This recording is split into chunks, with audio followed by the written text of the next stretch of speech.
नमस्कार जी। आर्यन अपनी फैमिली को चार धाम यात्रा पर ले गया तो पीछे बूढ़ी माँ हैसरत से देखती रह गई कि बेटा मुझे भी लेकर जाएगा। बेटा चला गया तो घर में भूखमरी हो गई। बूढ़ी माँ लोगों के काम करके गुजारा करने लगी और लोग बातें करने लगे कि ऐसे बेटे की तीर्थ यात्रा का क्या फायदा जब माँ घर में भूखी है। आर्यन जब तीर्थ से लौटा तो वह लोगों के लिए ढेरों उपहार और प्रसाद लेकर आया और उनके घर जाकर देने लगा और गर्व से कहता तीर्थ करके आया हूँ। लेकिन जब उस घर में गया जहां माँ काम कर रही थी तो वहां बेटा तुमने सबके टिकट दिखा दिए हैं लेकिन मेरा टिकट कहाँ है। कोमल देवी ने कांपती हुई आवाज में अपने बेटे से सवाल किया तो बेटे ने सर झुका दिया जबकि बहू ने बहुत नाराजगी से उनकी तरफ देखा। माँ आपका टिकट नहीं है क्योंकि हम फैमिली यात्रा पर जा रहे हैं। आप नहीं जा रही। इतने पैसे नहीं थे कि आपकी यात्रा का भी इंतजाम कर पाते। फिर कभी भगवान ने मौका दिया तो आपको भी तीर्थ करवा देंगे। मगर इस समय हम पूरी फैमिली जा रहे हैं, यानी मैं, आर्यन और हमारे दोनों बच्चे। हमारी फैमिली में आपका क्या काम। बहू की बात सुनकर कोमल देवी की आंखों में आंसू आ गई। वह बिना कुछ कहे कमरे से बाहर निकल गई और अपने कमरे में आकर अपनी पुरानी सी चारपाई पर लेट गई। अभी थोड़ी देर पहले वह कितनी खुश थी। बेटे ने घर में आते ही ऐलान किया था कि हम तीर्थ यात्रा पर जा रहे हैं, पूरी फैमिली जाएगी। कोमल देवी की खुशी का कोई ठिकाना नहीं था। उत्सुकता के मारे वह भी बेटे के पीछे बेटे के कमरे में ही चली आई थी। मगर वहां जाकर उन्हें नई बात पता चली थी कि वह अपने बेटे की फैमिली नहीं है, बल्कि बेटे की फैमिली तो उसकी पत्नी और बच्चे हैं। बहू की बेरुखी और बेटे के व्यवहार ने उसे तोड़ कर रख दिया था। उसकी आंखों से आंसू बहने लगे थे। वह हिचकियों के साथ रोने लगी और ईश्वर से प्रार्थना करने लगी कि हे भगवान, क्या मैं इस काबिल नहीं हूं कि तेरे धाम के दर्शन कर सकूं। मेरे बेटे ने मुझे फैमिली मानने से इनकार कर दिया है। तेरा मंदिर क्या दिखाएगा। अब तू ही कोई रास्ता निकाल। रोते रोते वह सो चुकी थी। बेटे की संवेदनहीनता का यह हाल था कि वह देख चुका था कि माँ रोते हुए कमरे से निकली है, लेकिन पीछे आकर उसे तसल्ली या दिलासा देना भी जरूरी नहीं समझा था। जरूरी नहीं था कि वह उसे तीर्थ यात्रा याद करवाने के लिए ले जाता। कम से कम अपनी पत्नी को समझा सकता था कि माँ भी उसकी फैमिली है। इन्हें अलग क्यों किया जा रहा है। रोते रोते उसकी आंख लग गई। सुबह होते ही वह घर के कामों में व्यस्त हो गई थी। रात को बहू और बेटे की होने वाली सारी बातें भी भूल चुकी थी। कोमल देवी उम्र के इस हिस्से में थी जहां याददाश्त सही तरीके से काम नहीं करती। इंसान बहुत सारी बातें भूल जाता है। वह भी सारी बातें बुलाकर अपने कामों में लगी हुई थी। इस उम्र में भी घर के लगभग सारे काम किया करती थी। बहू तो अपने बच्चों को ही मुश्किल से संभालती थी या कभी कभार सब्जी बना लिया करती थी। इसके अलावा सारे काम उनके जिम्मे थे जो वह खुशी खुशी पूरा करती थी। इस समय भी वह नाश्ता बनाकर फ्री हुई थी जब बेटा किचन में आया। कहने लगा, माँ जल्दी से नाश्ता दे दो, ऑफिस के लिए देर हो रही है। रूबी तो पूरी रात छोटे की वजह से जागती रही है। उसे तेज बुखार था। अब जाकर उसकी आंख लगी है तो मैंने उसे जगाना ठीक नहीं समझा। कोमल देवी ने खामोशी से नाश्ता निकाला और बेटे के आगे रख दिया। साथ ही चूल्हे पर चाय का पानी चढ़ा दिया। ना जाने क्यों हर रोज ही बेटा सफाई देने लगता था। जबकि बहू इससे पहले भी किचन में आकर नाश्ता नहीं बनाया करती थी, बल्कि दिन चढ़े उठकर पानी बनाया नाश्ता किया करती थी और साथ ही नाश्ते में खूब कमियां भी निकाला करती थी। कभी कहती पराठा से नहीं सीखा और कभी कहती जल गया है। कभी चाय में चीनी पत्ती कम लगा करती थी। कोमल देवी को सताने का कोई भी मौका हाथ से जाने नहीं देती थी। सुबह की सफाई करने और नाश्ता बनाने के बाद कोमल देवी पूरी तरह थक चुकी थी। मौसम बदल रहा था, सर्दियों का दौर था। आंगन में हल्की हल्की धूप बहुत बली लग रही थी। उसने धीरे से आंगन में चारपाई डालकर उस पर लेट गई। अभी उसने उस सुकून की एक लंबी सांस ही ली थी कि अंदर कमरे से रूबी निकली और सीधी उसके सिरहाने आकर खड़ी हो गई। ऐ बुढ़िया, नाश्ता दे दो, बहुत भूख लगी है। पूरी रात नींद ठीक से नहीं आई। उठने का दिल नहीं कर रहा था, मगर भूख से बुरा हाल हो रहा था। यह कहकर वह आंगन के किनारे रखी कुर्सी पर बैठ गई। कोमल देवी ने थके शरीर के साथ चारपाई से उठने की कोशिश की और धीरे धीरे चलती हुई किचन में आ गई। बहू के लिए नाश्ता तैयार करके उसके सामने रखा। फिर चाय का पानी चढ़ाया और खुद भी दो निवाले खा लिए। सारा घर संभालना इस उम्र में मुश्किल होता जा रहा था, मगर वह खामोशी से हर काम कर देती थी। ना किसी से शिकायत, ना कोई मांग। बस दिल में कहीं एक कसक जरूर रहती थी कि बुढ़ापे में इंसान का सहारा उसके अपने होते हैं। काश उसका बेटा भी उसका सहारा बनता। नाश्ता देने के बाद वह बहू के पास आई और नरमी से बोली, बहू, मेरी दवा खत्म हो चुकी है, घर में राशन भी कम है। तुम दोनों यात्रा पर चले जाओगे तो मैं घर में अकेली रह जाऊंगी। किससे कहूंगी कि राशन ले आ या दवा ले ला दे। जाने से पहले राशन डलवा देना और मेरी दवा भी मंगवा देना, ताकि तुम लोगों के जाने के बाद मुझे किसी चीज की चिंता ना हो। रचना ने सर तो हिला दिया, मगर दिल में इरादा कुछ और ही था।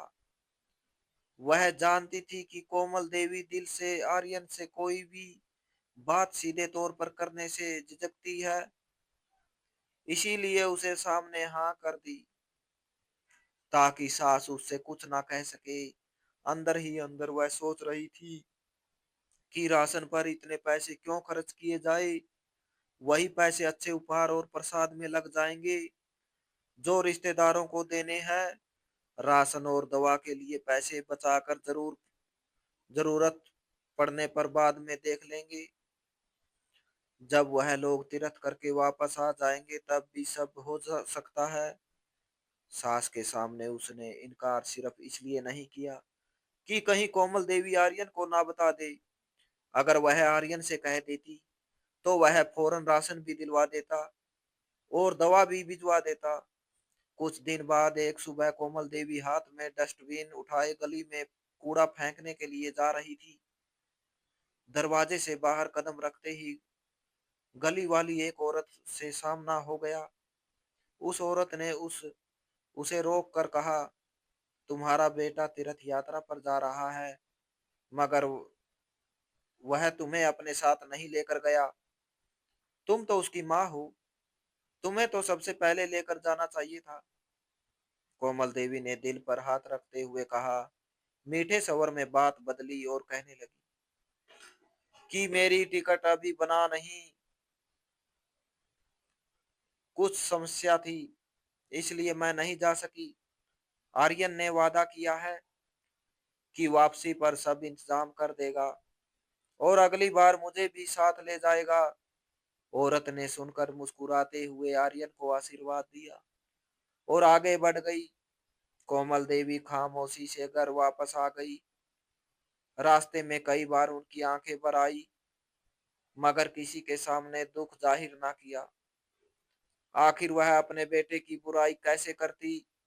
अगर वह दूसरों से शिकायत करती कि उसका बेटा अपनी माँ को छोड़कर खुद यात्रा पर जा रहा है, तो लोग यही कहते कि उसने बेटे की परवरिश अच्छी नहीं की। लोग क्यों समझेंगे कि कुछ जख्म ऐसे होते हैं जो माँ अपनी जुबान पर नहीं लाती। पेट का कपड़ा उठाने से अपना ही तन सबको दिखाई देता है। माँ होने का तकाजा यही है कि दुख अपने दिल में रखे और बेटे को दुआएं देती रहे। घर पहुंचकर वह फिर से अपने कामों में लग गई। रूबी से दो तीन बार दवा और राशन के बारे में पूछा तो उसने हमेशा की तरह सरसरी सा जवाब दे दिया कि माँ ठीक है, मैं आर्यन से बात कर लूंगी, आप चिंता ना करें। फिर कोई ना कोई बहाना बनाकर बात बदल देती।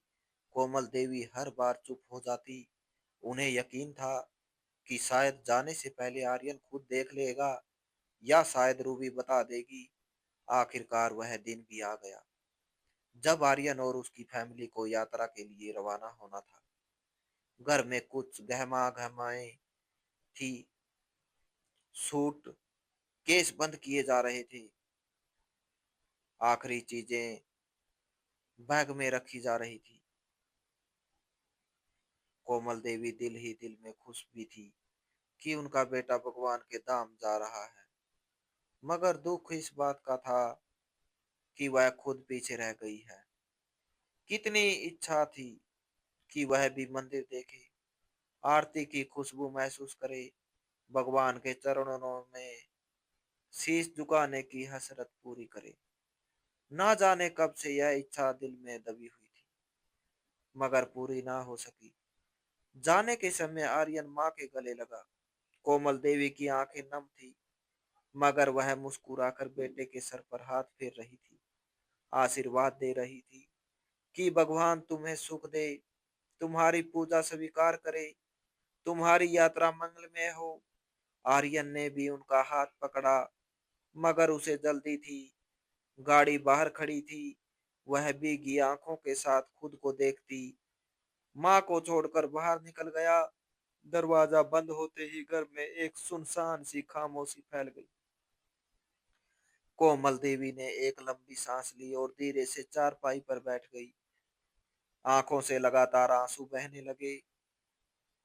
वह खुद को रोकना चाहती थी, मगर दिल बहुत भर आया था। जी चाह रहा था कि कोई अपने पास होता, कोई जिसके कंधे पर सर रखकर वह दिल की सारी थकान और सारे दुख बहा देती। मगर उनका जीवन साथी तो बरसों पहले दुनिया से चला गया था। अब तो वह सिर्फ अपने बाकी बचे दिन गुजार रही थी। वह सोचती रही कि बुढ़ापा कितना बेबस कर देता है। हर इच्छा दिल में ही रह जाती थी। वह कितनी चाहत से कह रही थी कि टिकट करवा दो, दवा मंगवा दो, राशन रखवा दो, मगर कोई सुनने वाला ना था। शायद वाकई उनकी किस्मत में तीरथ का पुण्य नहीं लिखा था।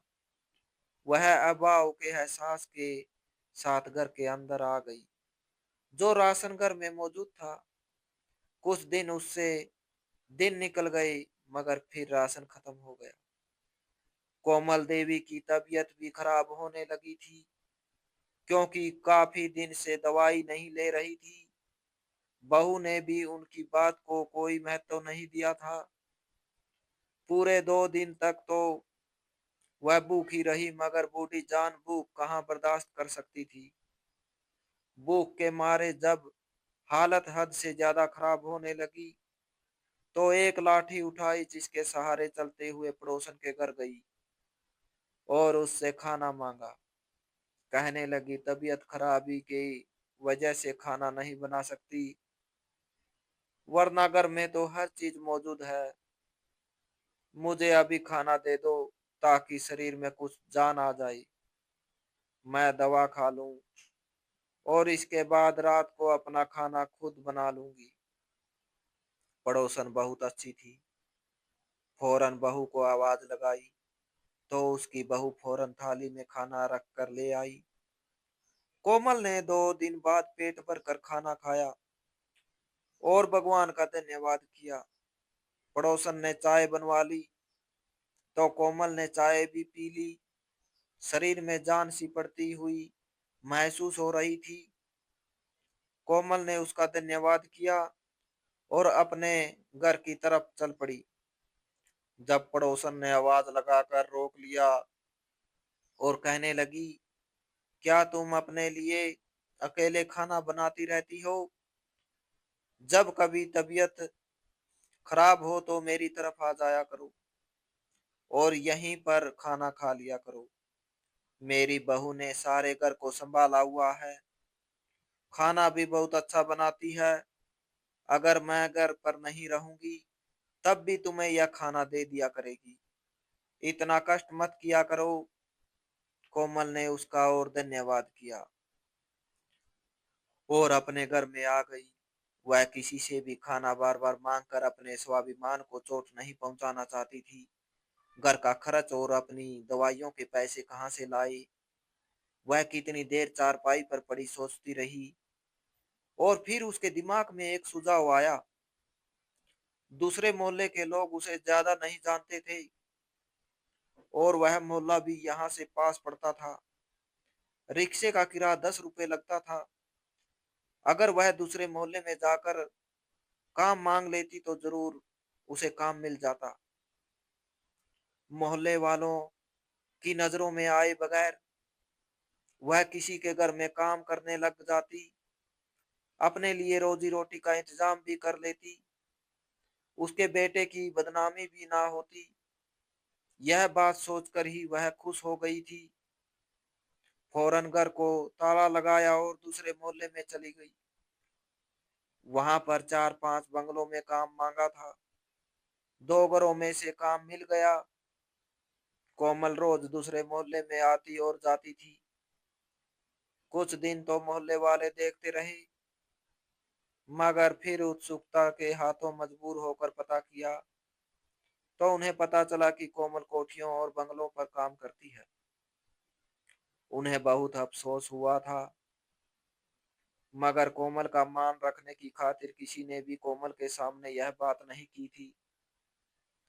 वह लोग देख रहे थे कि एक बूढ़ी औरत अपना मान रखने की खातिर कितनी ज्यादा मेहनत कर रही है। वह उसका दिल बिल्कुल भी नहीं तोड़ना चाहते थे, बल्कि अपने तौर पर उसकी मदद भी करना चाहते थे। साथ वाली पड़ोसन अक्सर ही कोमल के लिए खाना भिजवा देती थी, क्योंकि वह जानती थी कि इतने बूढ़े शरीर के साथ वह लोगों के घरों में काम करके आती होगी तो जरूर थक जाती होगी। खाना बनाने की हिम्मत भी नहीं होती होगी। इसीलिए अक्सर उसकी बहू कोमल को बुलाकर ले जाती और कहती, मौसी आज मैंने फलानी डिश भी बनानी है, देसी तरीके से, लेकिन मुझे बनानी नहीं आती। आप मेरे पास आकर बैठ जाएं। बेशक कोई काम मत कीजिएगा, बस मुझे बताती रहिएगा कि यह चीज ऐसे डालनी है और इतनी इतनी मात्रा में डालनी है। आपसे पूछकर डिश बना लूंगी तो अच्छी बन जाएगी। आपको तो पता है मुझे शादी से पहले खाना वगैरह बनाना नहीं आता था।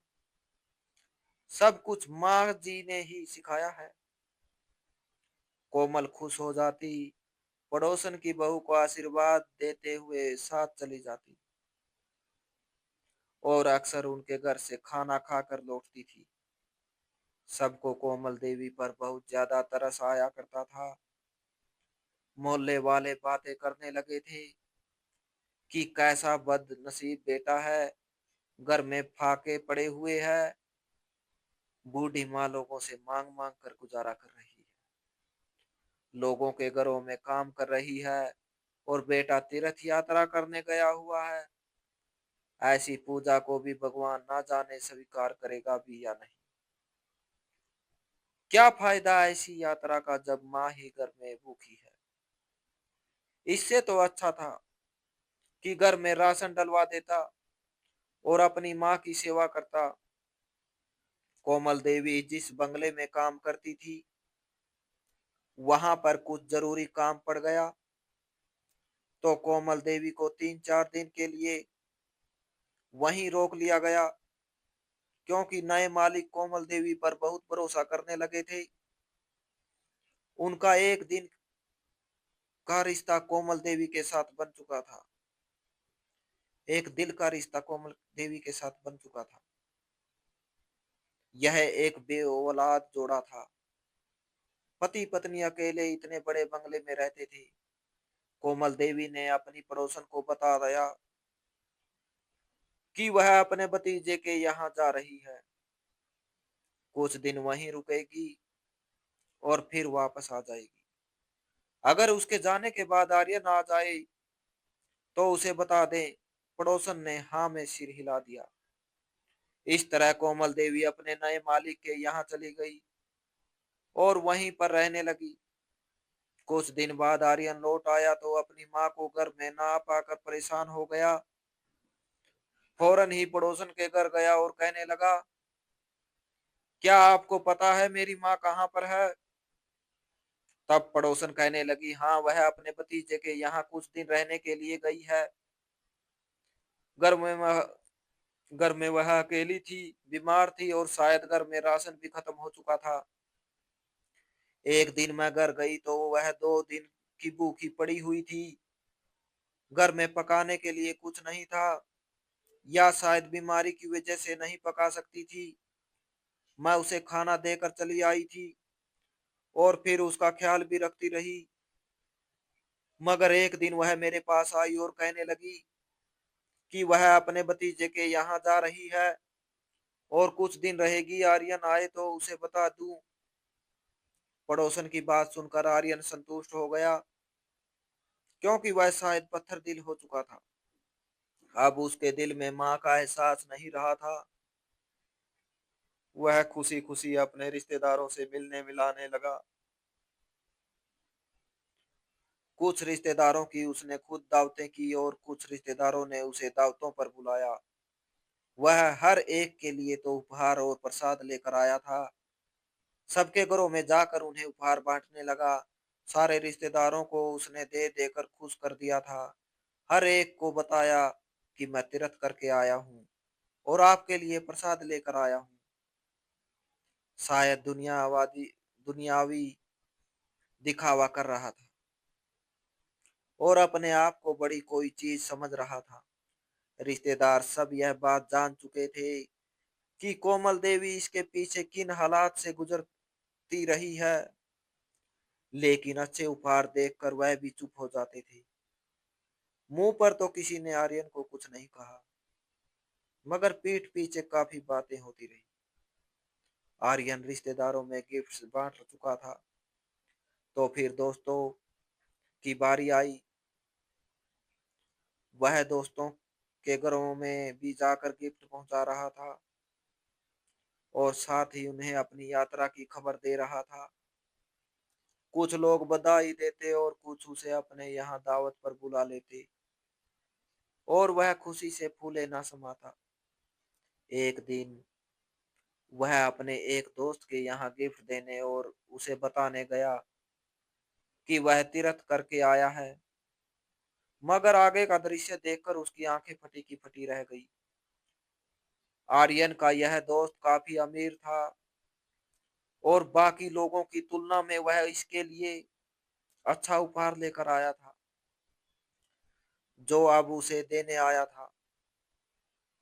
मगर यह देखकर हैरान रह गया था कि उसकी माँ इन्हीं के घर में बैठी हुई थी। कोमल देवी ने साफ और अच्छे कपड़े पहन रखे थे और सोफे पर बैठी हुई थी, जबकि उसका दोस्त और उसकी पत्नी कोमल देवी के सामने बैठे हुए थे। दोनों ने उनके हाथ थाम रखे थे। कोमल देवी की आंखों से आंसू बह रहे थे। आर्यन ने आगे बढ़कर प्रणाम किया तो कोमल देवी उसे देखकर चौंक गई। उन्हें लगा कि शायद आर्यन उन्हें लेने आया है, मगर उसने अपने दोस्त को गिफ्ट दिया और कहने लगा, माँ, आप यहाँ क्या कर रही है?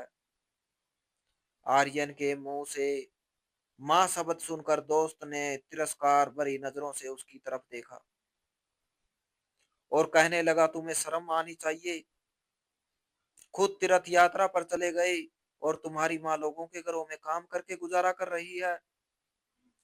तीर्थ एक पूजा है और मैं इसके बारे में कुछ कहना नहीं चाहता, मगर इंसान को पहले अपने घर के कर्तव्य धर्म पूरे करने चाहिए, इसके बाद तीर्थ यात्रा के लिए जाना चाहिए। आर्यन पर अपने दोस्त की बात सुनकर जैसे घंटों पानी पड़ गया हो। वो कोमल देवी से कहने लगा, ऐसी भी क्या मजबूरियां पड़ी थी कि आप लोगों के घरों में काम करने लगी। कोमल देवी ने नाराजगी से कहा, घर में राशन नहीं था, दवा के पैसे खत्म हो चुके थे। मैंने कितनी बार रूबी से कहा था कि तुमसे कहकर राशन डलवा दे, मगर उसने मेरी यह बात नहीं सुनी। और तुम्हारे पास तो फुर्सत ही नहीं होती थी कि कुछ पल मेरे साथ बिता लो। मैं तुम्हें क्या बताती। आर्यन और ज्यादा शर्मिंदा हो गया, कहने लगा, माँ चलें, आप घर चलें, मैं आ गया हूँ, हर तरह से आपका ख्याल रखूंगा। मगर कोमल देवी ने मना कर दिया और कहने लगी, आज के बाद मैं इन्हीं के साथ रहूंगी, क्योंकि इन्होंने मुझे तुमसे बढ़कर प्यार दिया है। आज से यही मेरा बेटा और बहू है, और यह लोग मुझे तीर्थ भी करवा रहे हैं। जिस सुख से मुझे तुमने वंचित रखा, वह सुख मुझे इनके पुण्य से नसीब हो रहा है। मैं इन्हें छोड़कर कहीं नहीं जाऊंगी। आर्यन शर्मिंदगी से वापस चला आया, जबकि कोमल देवी ने भगवान का धन्यवाद किया, जिसने उसे दुनिया में बेसहारा नहीं छोड़ा। तो दोस्तों, इस कहानी को लेकर आपकी क्या राय है, कमेंट बॉक्स में कमेंट करके जरूर बताएं। और अगर आपको हमारी आज की कहानी अच्छी लगी हो तो प्लीज इसे लाइक जरूर करें। अगर आपने अभी तक हमारे एसके की जुबानी 2.0 चैनल को सब्सक्राइब नहीं किया तो जरूर कर लीजिए। तो मिलते हैं ऐसी एक और मोटिवेशनल कहानी के साथ। Thanks for watching.